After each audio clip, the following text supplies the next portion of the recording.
आओ कमर सीधी करीने बेसीए। बने हाथ खोड़ामां, आँखों बंद, शांत भाव, शांत चित्त, विश्वव्यापी परमात्माना दिव्य अनुदान वरदानोथी आपणुं अंतःकरण परिपल्लवित बने। प्रभुनी ये दिव्य छत्र छाया निरंतर आपनी रक्षा करनार बने।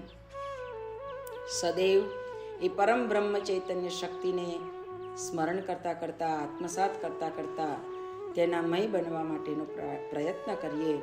गायत्री महामंत्र द्वारा प्रभुना ए परम भर्ग तेज ने आत्मसात करी हृदयंगम करी एज दिव्य ऊर्जा प्रकाश चैतन्य शक्ति साथे आपણા रोम रोम कण कण अणु अणु જોડાણ થઈ રહ્યું છે અને એ જ પરમ તત્વથી આપણે ઓતપ્રોત બની રહ્યા છીએ એ ભાવ કરીએ।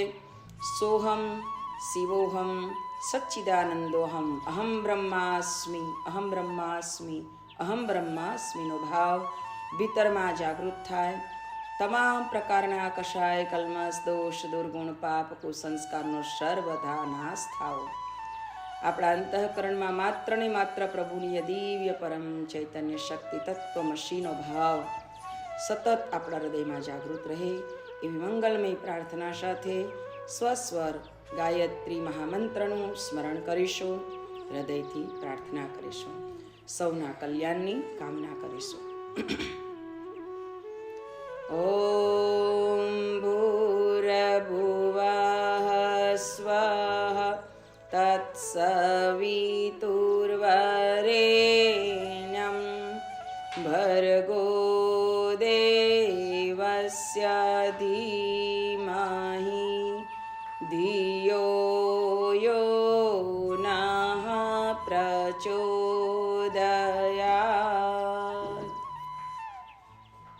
अज्ञानतिमिरान्धस्य ज्ञानाञ्जनशलाकया चक्षुरन्मीलितं येन तस्मै श्रीगुरवे नमः। या देवी सर्वभूतेषु मातृरूपेण संस्थिता नमस्तस्यै नमस्तस्यै नमस्तस्यै नमो नमः। परम पूज्य गुरुदेव परमवंदनीय माताजी आद्य शक्ति वेद माता देव माता विश्व माता माँ गायत्रीना पावन सानिध्यमां संरक्षणमां તેમના પાવન ચરણ કમલમાં અનંત કોટી દંડવત પ્રણામ કરી તેમની દિવ્યતાને ધારણ કરનારા તમામ વાલા સર્વ પરિજન ભાઈ બહેનો આપ સૌના અંતઃકરણમાં બિરાજમાન પરમ ચૈતન્ય સ્વરૂપ પરમાત્માને મારા કોટી કોટી વંદન। સૌને જય ગુરુદેવ। આજનું આપણું સાપ્તાહિક સ્વાધ્યાય પરમ પૂજ્ય ગુરુદેવનું સૂત્ર આત્મસાત કરીએ છીએ ત્યારે આપણને સતત સ્વાધ્યાય પ્રત્યે મન જાગૃત રહે, યાદ રહે કે આ દિવસે આપણું સ્વાધ્યાય છે, આપણે બેસવાનું છે। સમય કાઢીને પણ આપણે એમાં જોડાઈએ છીએ। જોડાણ થઈ જાય ને તો મજા આવી જાય, જોડાઈ જઈએ તો ક્યાંથી ક્યાં સુધી પહોંચી જઈએ। કીડી આપણા થેલામાં બેસી ગઈ હોય તો એને વિઝા લેવા ના પડે, એને ટિકિટ લેવી ના પડે। અહીંથી America, Japan, Indonesia, Australia, New Zealand જ્યાં જવું હોય ત્યાં જઈ આવે, જોડાઈ જાય। ખીલી પાણીમાં નાખો તો ડૂબી જાય, પણ એ જ ખીલી, લોખંડની ખીલી જહાજમાં જોડાઈ જાય તો લાખો માઇલની યાત્રા કરી શકે, ડૂબતી નથી। જે જોડાય છે ને એ ડૂબતું નથી। પરમ પૂજ્ય ગુરુદેવ એટલે કહે છે કે આપણું જીવન પણ ક્યાંક ને ક્યાંક જોડાયેલું રહેવું જોઈએ શ્રેષ્ઠ તત્વ સાથે। અને પરમ શ્રેષ્ઠ તત્વ સાથે જ્યારે આપણું કોઈ જોડાણ હોય છે ત્યારે સ્વાભાવિક છે કે આપણે એ માર્ગે આગળ વધવાના છે અને એ તરફ આપણી ગતિ થવાની છે। પણ સમય, પરિસ્થિતિ, સાંસારિક વાતાવરણ એ એવું કામ કરી જાય છે કે આપણું જોડાણ થવાના બદલે, એટલે જ્યાં પરફેક્ટ થવાના બદલે આડું અવળું થઈ જાય તો તકલીફ ઊભી થાય। સંસારની વ્યક્તિ કેવી છે એ આપણે સમજી ના શકીએ, કારણ કે વ્યક્તિ બહારથી અને અંદરથી બંને અલગ છે। જ્યારે એ એકાત્મતા થઈ જાય ને ત્યારે જ પેલું પણ જોડાણ થાય। અંદર જેવું છે એવું જ બહાર છે, બહાર છે એવું જ અંદર છે। તો એ વ્યક્તિની અંદર એમ કહેવાય કે પવિત્રતા, એમ કહેવાય કે નિર્મળતા ત્યારે જ આવી શકે, નહીં તો ના આવી શકે. એટલે બને એટલો પ્રયત્ન આપણે એ જ કરવાનો છે કે જેવું અંદર છે એવું જ બહાર, બહાર છે એવું જ અંદર. અને આ બધાના માટે સતત જાગૃત રહેવું પડે. સંસારના લોકોથી આપણને ઘણી બધી રીતે થોડીક તકલીફો પણ થાય, કારણ કે પછી આપણને એવું કહેવા માંડે લોકો કે આ તો વેદ્યો છે, આ તો આમ છે, આ તો તેમ છે. એના કારણે થઈને પણ આપણે એ લોકોથી થોડાક દૂર થઈ, પણ એની કોઈ ચિંતા નહીં કરીએ, પણ ચિંતા એની કરવાની છે કે પરમની સાથેનું જોડાણ આપણું સાચું બનવું જોઈએ.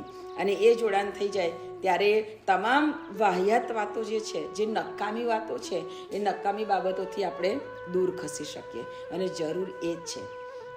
આપણને છે ને સંસારની નકામી વાતો એ ઘેરી લીધા છે. આપણા માઇન્ડમાં પણ જોજો,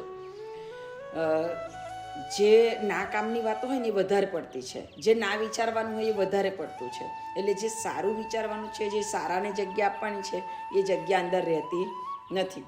ગને અમે આ કરી આવ્યા, અમે પેલું કરી આવ્યા, અમે પેલે જઈ આવ્યા, બધે જઈ તો આવ્યા, પણ બધે જઈ આવ્યા પછી શું? ખાલી તમે બાહ્ય તત્વની સાથે તમે એ થયા, પરંતુ જે આંતરિક પરિવર્તન થવું જોઈએ એ તો માત્ર આત્મશોધનથી જ થાય, આત્મચિંતનથી જ થાય, નહીં તો એ સંભવ નથી. ને એના માટે મનને સતત એમાં જાગૃત રાખવું પડે. નહીં તો મન ક્યારેક કેવું ખોટું વિચારે કશું કહેવાય નહીં. રાજાના મનમાં શું આવી જાય કંઈ નક્કી નહીં. રાજા વાજાને વાંદરા, એવું કીધું છે ને કે ત્રણનું કશું ઠેકાનું નહીં. ક્યારે ગુબાડું કાઢે કંઈ નક્કી નહીં. રાજાને એમ થઈ જાય કે ચાલો સિપાહીઓ, મારે આખા નગરને એમ કે લીલા કલરનું જોવું છે, તો લીલા કલરનું જોવું છે, આખું નગર મારું લીલું હોવું જોઈએ. તો આટલા મોટા નગરને લીલા રંગથી રંગાવવામાં પણ કેટલો બધો ટાઈમ જાય. ને રાજાને કેવું કે ઓર્ડર થાય એટલે એમને તો થોડા જ સમયની અંદર બધું જોઈએ. હવે એનો જે પ્રધાન હતો એ વિચાર કરે છે કે મહારાજ, મારી સવારી નીકળે ને તમે એમ કહો છો કે મારી સવારી નીકળે મને આખું નગર લીલા રંગનું જોવું છે, તો એ તો અસંભવ છે. એમ કે તમારે મને 1 મહિનાનું મુદત આપવી પડે. તો મહારાજ કહે છે કે ના, એમ કે 1 મહિનાની મુદત ના મળે, એમ કે હું તને વધારેમાં વધારે કે 7 દિવસની મુદત આપી શકું. તો કે 7 દિવસમાં તો આખું નગર ના એ થાય. એટલે પ્રધાને વિચાર કર્યો કે મહારાજ કંઈ માને એવા નથી, અને આખા નગરને લીલા રંગથી રંગાવવું એ બધું અઘરી વસ્તુ છે. એટલે પ્રધાને કીધું કે મહારાજ, અઠવાડિયું પણ નહીં, હું તમને આજે જ સવારી કરાવી દઉં. અને ચતુર હતો પ્રધાન, એટલે લીલા રંગના ચશ્મા પહેરાવી દીધા. ચાલો આપણે નગર યાત્રા કરીએ. ને આખા નગર એને લીલા રંગના ચશ્મા પહેરાવે એટલે આખું લીલું નગર દેખાય. રાજાને ક્યારે શું મગજમાં આવે કશું નક્કી નહીં. રાજાએ કીધું કે આપણા નગરની અંદર તો એમ કે બધા જ કેટલા સરસ ને સારા માણસો છે. તો એના પ્રધાન મંડળે કીધું કે ના મહારાજ, એવું ના હોય કે બધા જ સારા હોય, એમાં ઘણા બધાના અંદર ખરાબ તત્વો પણ હોય, અને ઘણા લોકો તો હાવ મૂર્ખ જેવા પણ હોય. તો કે મૂર્ખાઓ પણ હોય? એમ કે તો કે હા, મૂર્ખાઓ પણ હોય. તો રાજાએ કીધું કે તો પ્રધાન, મને એમ કે એવા 5 મૂર્ખાને મારે મળવું છે. એમ કે આપણા નગરમાં જો મૂર્ખાઓ રહેતા હોય તો 5 મૂર્ખાઓને મળવું છે. એટલે પ્રધાન વિચાર કરે કે આ મહારાજને તો ખબર નહીં ક્યારે કેવા વિચારો આવી જાય, કેવી વાતો કરે.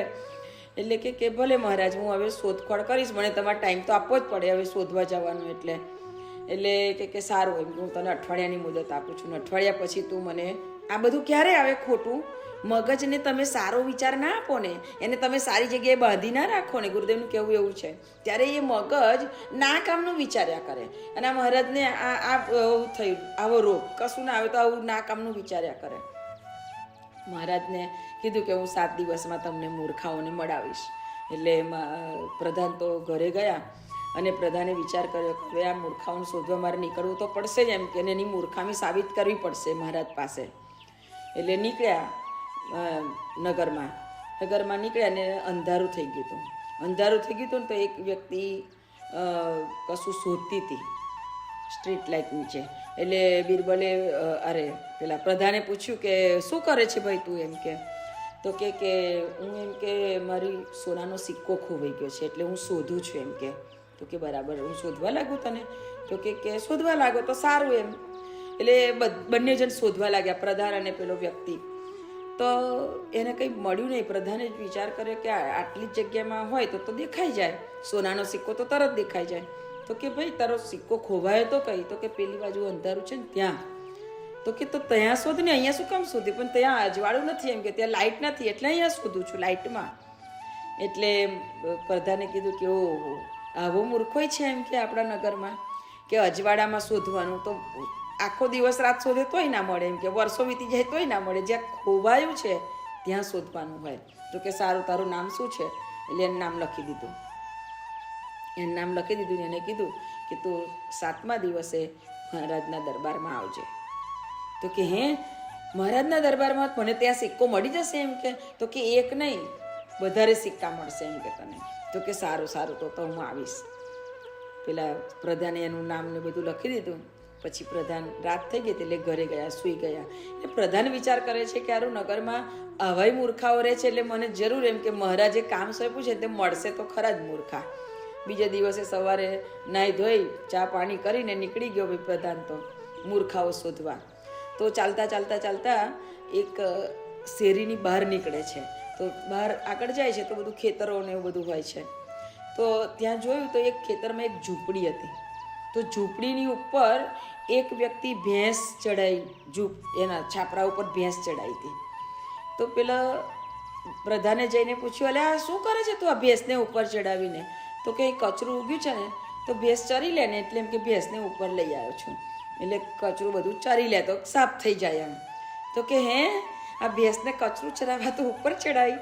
તો કે હા. તો કે તારું નામ શું છે? એને લખી દીધું નામ, કે તારે કચરું કાપી નીચે આપવાનું હોય કે આખી ભેંસ ઉપર ચડાવવાની હોય. એટલે પ્રધાને વિચાર કર્યો કે ખરેખર નગરમાં મૂર્ખાઓ તો છે જ એમ કે. એનું નામ લખ્યું કે તું 7મા દિવસે એમ કે દરબારમાં આવશે એમ કે, તને મહારાજે બોલાવ્યો છે અને તને કશું ઇનામ આપશે. તો કે હે, મને ઇનામ આપશે? તો કે હા, આટલું સરસ કામ કરે તો તને ઇનામ મળવું જોઈએ ને એમ કે. આટલી મોટી ભેંસને ત્યાં ઉપર ચડાવી તો તને ઇનામ ના મળવું જોઈએ? તો કે હા હા, સરસ સરસ સરસ. પછી બિરબલ આગળ જાય છે અને ચાલતા ચાલતા જાય છે ત્યારે એને જોયું કે એક ઘોડા ઉપર તટ્ટું હતું નાનું, એના ઉપર સવારી કરતો હતો એક વ્યક્તિ, અને એના માથા ઉપર ઘાસનો ચારો પેલો ભારો હતો. એટલે પેલા પ્રધાને પૂછ્યું કે અલે તું ક્યાં જાય છે એમ કે? તો કે કંઈ નહીં એમ કે, બાજુના ગામમાં ગયો તો ત્યાંથી મારા ઘોડા માટે એમ કે થોડો ચારો લઈ આવ્યો ને આ થોડો બધો સામાન લઈ આવ્યો. સામાનની થેલીઓ એને ખભે ભરવેલી, અને પેલો માથા ઉપર પેલો ભારો હતો ઘાસનો. તો કે ઓહો, બધું લઈને આવ્યો? તો કે હા એમ કે.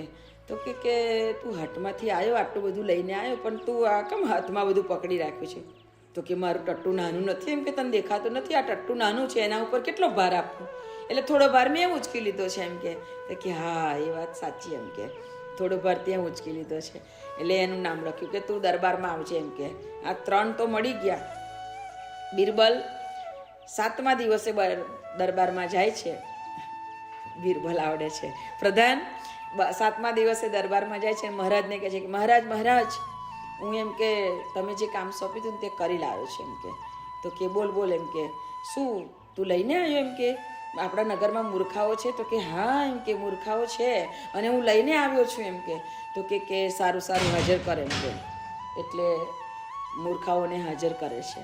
પહેલાંને બોલાવે છે કે ચાલ આવ. તો કે આ એ છે, એનું નામ આ છે, અને એને એમ કે એની સોનાનો સિક્કો ખોવાઈ ગયો હતો, એ એમ કે એક લાઇટ નીચે શોધતો હતો. તો એમાં એને મૂર્ખામી શું કરી એમ કે? તો કે એને મૂર્ખામી એવી કરી કે એનો સિક્કો ખોવાયો તો અંધારામાં, પણ એ શોધતો તો અજવાળામાં. ઓ, મહારાજ કહે છે કે ઓહો એવું એમ કે? તો કે હા.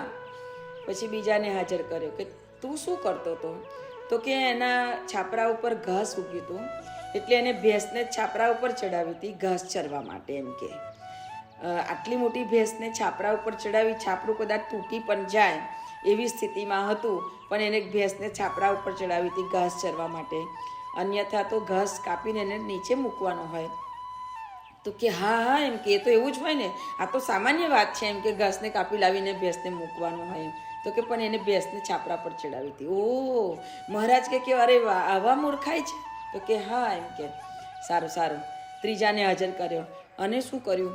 આની મૂર્ખામી શું છે એમ કે તો કે આ ભાઈ ટટ્ટુ ઉપર બધો સામાન લઈને જતા હતા, પણ સામાન પોતે ઉંચક્યો હતો, એનું ટટ્ટુ નાનું એટલે એને ભાર ના લાગે એટલે. તો કે એ પોતે ટટ્ટુ પર બેઠેલો હતો અને સામાન એને ઉંચકી લીધો હતો, એટલે એને પણ ભાર લાગે, ટટ્ટુને પણ ભાર લાગે. આ એની મૂર્ખામી છે. એટલે મહારાજ તો એટલા બધા હસવા માંડ્યા કે ઓહો, આવા બધા આટલા બધા મૂર્ખાઓ રહે છે એમ કે આપણા દરબારમાં, એમ કે આપણા નગરમાં. તો કે મહારાજ એવા તો કેટલાય બધા હશે. તો કે આ તો 3 જ હાજર કર્યા, મેં તને 5 કીધું હતું. તો કે ચોથો મૂર્ખો હું એમ કે મહારાજનું આટલું બધું સલ્તનતનું કામ છે, આટલી બધી એમ કે યોજનાઓ છે, આટલી બધી મોટી પ્રજા છે, આ બધી પ્રજાને સાચવવાની, એના બધા જોવાનું હોય, આટલું મોટું કામ છોડી અને હું મૂર્ખાઓને શોધવા નીકળ્યો, તો હું મૂર્ખો નહીં એમ કે? એટલે હું ચોથો મૂર્ખો હું. એટલે મહારાજ હસવા માંડ્યા અને કહેવા માંડ્યા કે વાહ પ્રધાન વાહ. અને 5મો મૂર્ખો એમ કે હું.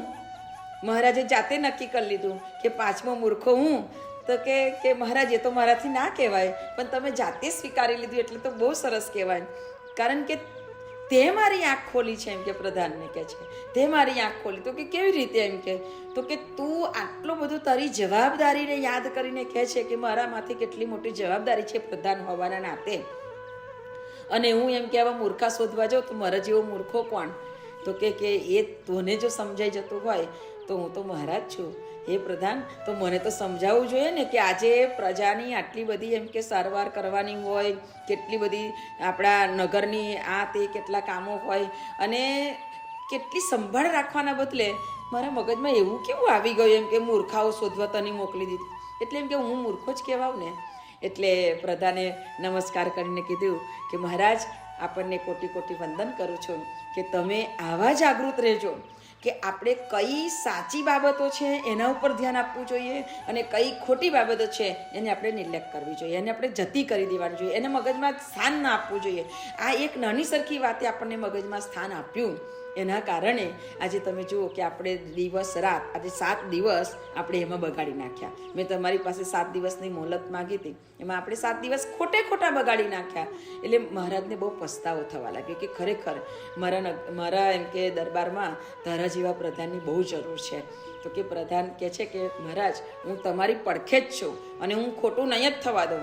એટલે મેં તો મારી રીતે મારા આ કામ કરીને મારું કામ તો મેં કરતો જ હતો એમ કે, પણ તમારી સામે હાજર નહોતો થતો. એટલે કે મારી જવાબદારી તો હું પૂરી નિભાવતો હતો. પરમ પૂજ્ય ગુરુદેવ આપણને કહે છે કે એવી જ રીતે મહારાજ આપણા તો પરમાત્મા જ છે, પરંતુ પરમાત્માના સાચા સેવક આપણે સાચા પ્રધાન બની અને જો સંસારની સારી રીતે સેવા, સંસારની સારી રીતે જે કંઈક આપણી જે જવાબદારી છે એ જવાબદારી આપણે પૂર્ણ રીતે નિભાવીએ તો આપણો મહારાજ પણ ખુશ થાય. મહારાજે ખુશ થઈ પેલા બધાને તો ઇનામ આપ્યું જ, અને પેલો જે સોનાનો સિક્કો શોધતો તેને તો સોનાના સિક્કાની પોટલી આપી. એટલે એ પાછું શું કહે છે કે પણ મારો સિક્કો તો મને ના જ મળ્યો ને એમ કે. તો કે તારો સિક્કો હોય છે ને, પેલો પ્રધાન કહે છે તારો સિક્કો મેં આમાં જ મૂકી દીધો છે, લઈ જા. હજી એને એટલી ખબર નથી કે એક તો ગયો પણ મને આટલા બધા સિક્કા મળ્યા છે તો મારે બીજું કંઈ વિચારવાનું જ ના આવે. પણ પાછો કહે છે કે પણ મને એમ કે મારો સિક્કો તો ના મળ્યો. એટલે પ્રધાન બહુ ચતુર હતો, પ્રધાને કીધું કે તારો સિક્કો આમાં જ મૂકી દીધો છે, લઈ જા. ખુશ થઈ ગયો પેલા બેવને પણ કંઈક ઇનામ આપ્યું અને વિદાય કર્યા.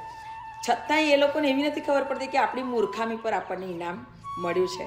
મહારાજે પ્રધાનને કીધું કે વાહ ભાઈ, આ એમ કે વાત તારી મને બહુ જ ગમી કે વ્યક્તિએ કેવું જાગૃત રહેવું જોઈએ.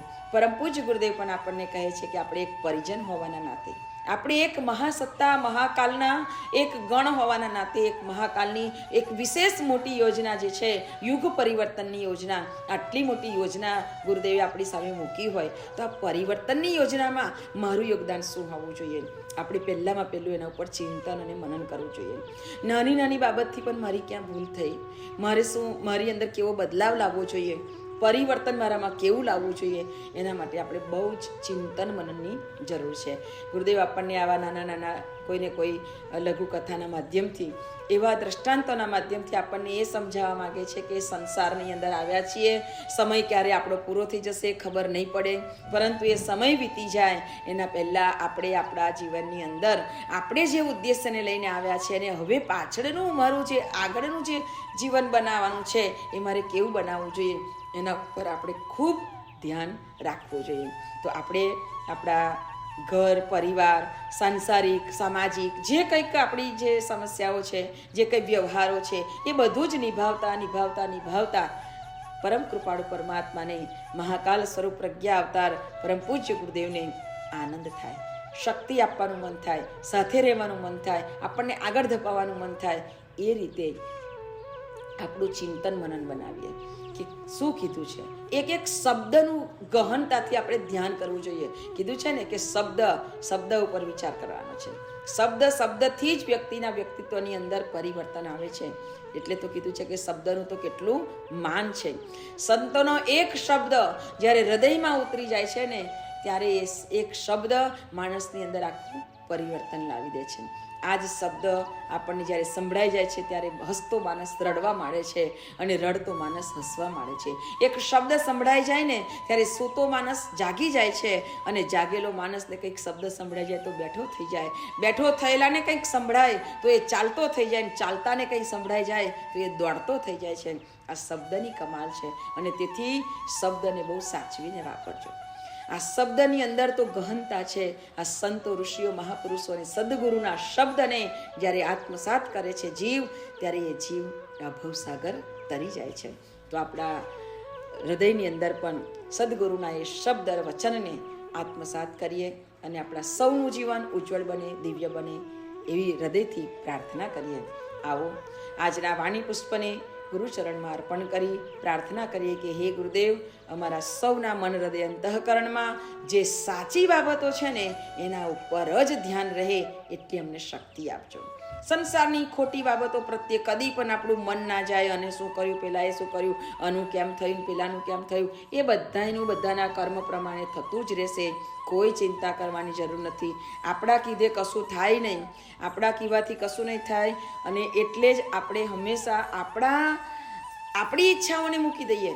પ્રભુની ઈચ્છા જે છે ને એ જ સાચું છે એવું આપણે અંતરથી ધ્યાન કરતા જઈએ. એ જ મંગલ પ્રાર્થના સાથે સૌને જય ગુરુદેવ.